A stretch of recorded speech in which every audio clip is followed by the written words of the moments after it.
তো কালকে হইলো দাদার বিয়া, তো বাড়িতে যে জামা প্যান্টগুলো আছে সবগুলো আর কি ছিঁড়া ফাটা জামা প্যান্ট। তো যাই হোক, ছিঁড়া ফাটা জামা প্যান্টগুলো আর কি এই যে ব্যাগের মধ্যে নিয়ে নিছি। এই জামা প্যান্টগুলো আর কি যেগুলো জায়গায় আর কি ছিঁড়া আছে আর একটু ফাটা আছে আর সেলাই খোলা আছে, ওগুলা জায়গায় আর কি সেলাই করতে লাগবে। তো তার আগে আর কি মনে পড়লো যে হঠাৎ করে আর কি সরস্বতী পূজার দিন ভিমার্টের সামন দিক দিয়ে যেতেছিলাম, তো ওই জায়গায় জুতা আর কি খুবই কম দামে আর 50% ডিসকাউন্টে দিতেছিল। তো তার জন্য আজকে গেলাম। তো আজকে যাই দেখি এই জুতাটা, তো এই জুতাটাই আমার পছন্দ হলো সবগুলো জুতা দেখার পর। তো এই জুতাটাই আমি নিয়ে নিলাম চয়েস করে। তো তারপরে আর কি ভিমার্টের ভিতরে ঢুকছিলাম আর কি সে টাকা দিতে আর কি বিল করতে। তো ভিতরের দিকটাও একটু তোমাদের দেখাই দিলাম। তো সে জুতার বিল করার পর তারপরে বাইরে হয়ে পড়লাম।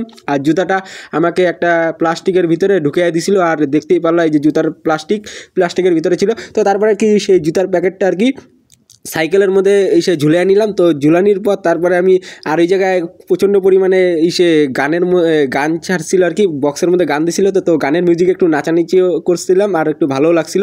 আর বিমারটা হলো কুচবিহার বাস স্ট্যান্ড, যে তো কুচবিহার সরকারি বাস স্ট্যান্ড আর ভবানী হলের বিপরীতেই আর কি এই যে ভবানী হলটা দেখতে পারলা। তো ভবানী হল আর Cooch Behar mini bus stand, Cooch Behar সরকারি বাস স্ট্যান্ডের সামনেই আর কি। আর তারপরে আর কি জুতাটা ভাবলাম পিছনে নিলেই ভালো হবে আর কি, তো নাহলে ছিঁড়া যেতে পারে আর কি, সে প্লাস্টিকের যে ফিতাটা আর কি ছিঁড়া যেতে পারে ঝুলিয়ে নিলে। তো তার জন্য আর কি পিছনে নিয়ে নিলাম। তো তারপরে আর কি অনেক দিন আগে কালী পূজার সময় আর কি বাড়িতে সকালবেলার দিকে ঠাকুর দেখে আসার পরে আমার জামার শার্টটা কিন্তু ছিঁড়া গেছিলো আর কি, রিঙ্কি বৌদির দেওয়া যে শার্টটা, তো সেই শার্টটা আর কি ছিঁড়া গেছিলো। তো সেই শার্টটাই আর কি আজকে একটু সেলাই করতে নিয়ে গেছিলাম। তো সেই শার্টটা সেলাই করা অলরেডি হয়ে গেল গা, তো ওটা ব্যাগের মধ্যে ঢুকিয়ে ফেলাইলাম। তো আর সরস্বতী পূজার দিন আর কি যে শার্টটা পরছিলাম, তো সেই শার্টটা আর কি দুইটা ক্যাততলার দিকে আর কি ছিঁড়া গেছিলো। তো সেই শার্টটাও আর কি সেলাই করলাম আর কি এই কাকার দোকানে নিয়ে যায়। তো পরপর আর কি দুইটা শার্টও সেলাই করে ফেলাইলাম। আর যেহেতু সেলাই করা তারপরে এই শার্টগুলোই আর কি পরবো, এই দুই রকমের শার্ট। তো ফাইনালি দুইটা সেলাই করার পর তারপরে ব্যাগে ঢুকিয়ে ফেলাইলাম দুইটা শার্টই।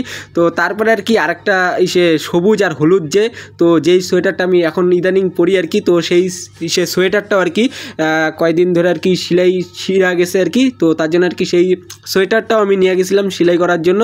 তো এই সোয়েটারটা দেখতেই পারলাম যে কাকা সেলাই করতেছে। তো সেলাই করা ফাইনালি হয়ে গেল গা। তো তারপরে আমি বাজারের থেকে বাইরে হয়ে গেলাম আস্তে আস্তে হাইটাইটা, বাজারের ভিতর থেকে বাইরে হয়ে গেলাম। আর ভিতরে তো সাইকেল চালানি যায় না ভিড়ের জন্য।